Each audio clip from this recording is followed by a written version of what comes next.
قلنا اذن شططا، ہمارا رب وہ رب ہے جو آسمانوں کا بھی رب ہے، جو زمین کا بھی رب ہے، ہم ہرگز اس کے ساتھ کسی کو شریک نہیں ٹھہرائیں گے۔ یہ کہنا اور سننا بڑا آسان ہے، ذرا آپ امیجن کیجئے، تصور کیجئے کہ وہ رومی سلطنت جہاں پر کوئی عقیدہ توحید اختیار نہیں کر سکتا تھا، وقت کے بادشاہ کے دربار میں ان چند نوجوانوں کو جنہیں انگلیوں میں گنا جا سکتا ہے، انگلیوں پر گنا جا سکتا ہے، ان افراد کو جمع کیا گیا۔ انہیں معلوم ہے کہ اگر ہم نے ان کے عقیدے کا انکار کیا تو ہمارا انجام کیا ہوگا، لیکن اس کے باوجود یہ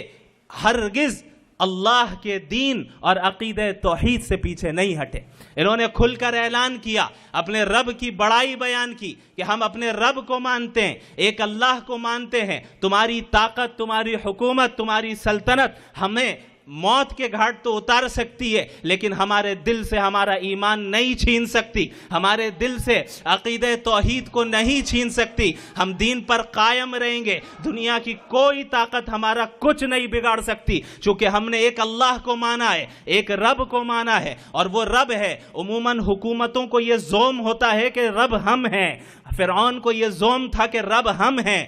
رومن امپائر کو، پرشین امپائر کو یہ زوم تھا کہ رب ہم ہیں، آج امریکہ اور اسرائیل کو یہ زوم ہے کہ رب ہم ہے۔ اللہ نے فرما دیا، ان کے زبانوں سے یہ الفاظ کہلوائے گئے، ربنا رب السماوات والارض، ہمارا رب وہ ہے جو آسمانوں کا بھی رب ہے، وہ زمین کا بھی رب ہے، اس کے سامنے کوئی خدا نہیں، اس کے برابر کوئی نہیں، اس سے آگے بڑھنا تو دور کی بات، اس کے برابر بھی کوئی نہیں، وَلَمْ يَكُنْ لَهُ كُفُوًا أَحَدٌ۔ اسی طرح دیگر انبیاء علیہم السلام کی قوموں نے اشاعت دین کے لیے جد و جہد کی، اشاعت دین کے خاطر ہر طرح کی قربانیاں دی۔ آپ حضرت نوح علیہ السلام کو لیں، حضرت ابراہیم علیہ السلام کو لیں، پوری زندگی آزمائشوں میں گزری، تب جا کر یہ مقام ملا کہ انی جاعلک للناس اماما، کہ اے ابراہیم ہم تمہیں تمام انسانوں کے لیے امام بناتے ہیں، تم امامت کے منصب پر فائز ہو۔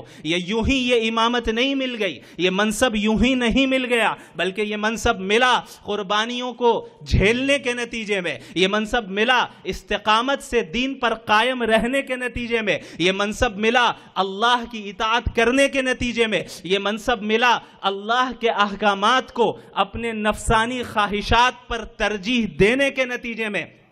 یہ وہ مقام و مرتبہ حضرت ابراہیم کو حاصل ہوا۔ اسی کے ساتھ ساتھ اس کے بعد بھی جو قومیں آئیں، بنی اسرائیل میں وہ افراد جو مومنین تھے، موحدین تھے، حضرت موسیٰ کے ماننے والے تھے، حضرت عیسیٰ کے ماننے والے تھے، اور بنی اسرائیل کے دیگر انبیاء علیہم السلام کے ماننے والے تھے۔ ان کے واقعات بھی محمد الرسول اللہ صلی اللہ علیہ وسلم نے بیان کیے۔ آپ ذرا غور کریں اور موجودہ زمانے اور خصوصاً ہمارے ملک کے حالات کے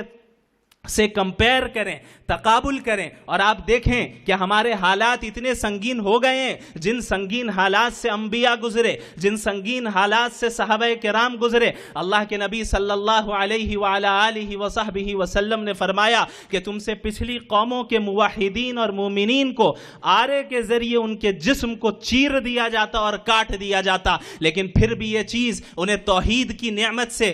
پیچھے ہٹنے نہیں دیتی، پھر بھی یہ چیز انہیں توحید عقیدہ توحید سے پیچھے نہیں ہٹاتی۔ آپ صلی اللہ علیہ وسلم نے فرمایا کہ لوہے کی کنگھیوں کے ذریعے ان کے گوشت کو نوچا جاتا، یہاں تک کہ ان کے گوشت کو ان کی ہڈیوں سے الگ کر دیا جاتا، پھر بھی وہ توحید پر قائم رہے، پھر بھی وہ دین پر قائم رہے، وہ اس دنیا کی مصیبتوں سے گھبرائے نہیں، اس دنیا کی آزمائشوں سے گھبرائے نہیں، بلکہ استقامت کے ساتھ قائم رہے، یہاں تک کہ خود محمد الرسول اللہ صلی اللہ علیہ وعلی آلہ وصحبہ وسلم کی ذات وہ ذات ہے جنہیں اس دین کے خاطر سب سے زیادہ تکلیف پہنچائی گئی۔ تمام انبیاء علیہم السلام میں اگر سب سے زیادہ تکلیف اس دین کے راستے میں کسی نبی کو پہنچائی گئی تو وہ محمد الرسول اللہ صلی اللہ علیہ وسلم کی ذات ہے۔ آپ صلی اللہ علیہ وسلم نے مختلف آزمائشوں کو جھیلا۔ کہ آپ لوگوں نے رسول اللہ صلی اللہ علیہ وسلم کی سیرت کو نہیں پڑھا؟ کہ آپ نے ان ان کی مکی زندگی کا مطالعہ نہیں کیا